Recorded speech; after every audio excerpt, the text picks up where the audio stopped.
La vie est trop courte. Karim Rissouli explique pourquoi il ne présentera plus La Fabrique du mensonge sur France 5. Le journaliste à la tête de plusieurs émissions sur la chaîne du service public a confié à PureMedia.com qu'il avait envie de continuer à créer de nouvelles émissions sans pour autant lâcher C'est ce soir. Karim Rissouli n'a pas l'intention de monopoliser l'antenne de France 5.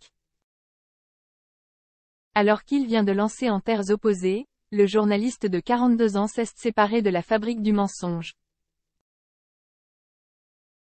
Le prochain numéro du magazine de documentaire consacré à la plateforme chinoise TikTok sera lancé et suivi d'un débat animé par Thomas Negaroff, à qui le journaliste avait déjà confié ses politiques.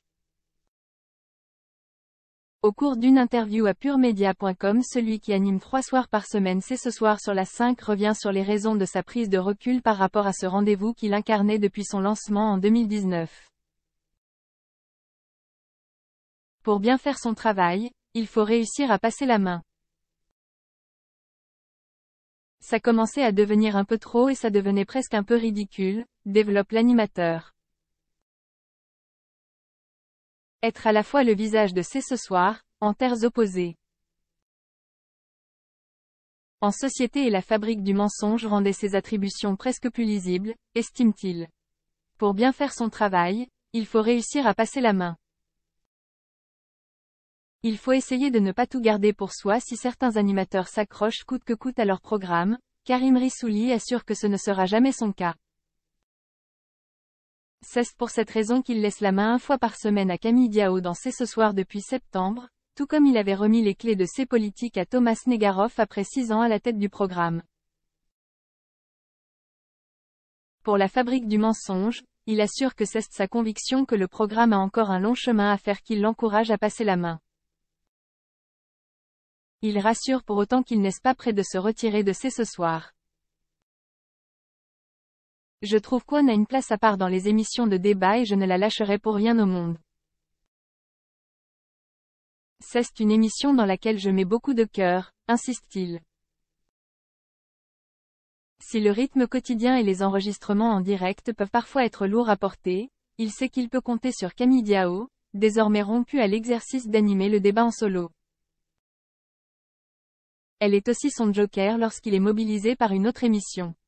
Quand je pars tournage, Camille me remplace. Je sais que je peux lui faire confiance. Seulement 337 000 pour le premier numéro de En terres opposées. Avec désormais 10 numéros du magazine en société à son actif, il espère aussi pouvoir poursuivre cette nouvelle émission dominicale encore longtemps. Je vais essayer de tenir tout ça, mais ce qui m'intéresse c'est de réussir créer des programmes, confie Karim Rissouli. C'est le pari qu'il s'est lancé en imaginant En terres opposées dont le premier numéro a été diffusé lundi 20 novembre 2023. Le premier numéro consacré au mode d'action écologiste n'a convaincu que 337 000 téléspectateurs, soit 1,6% du public et 1,2% des FRDA 50. Avec des idées de numéros consacrés à l'immigration ou aux ultra-riches, il espère retenter à l'expérience rapidement. Mais si France Télévisions freine ce projet en raison des audiences décevantes, cela freinera pas le journaliste à tenter d'autre chose. La vie est trop courte, il faut tenter des choses, se dire que ce n'est pas parce qu'on fait des émissions de débat sérieux que la forme doit être forcément traditionnelle.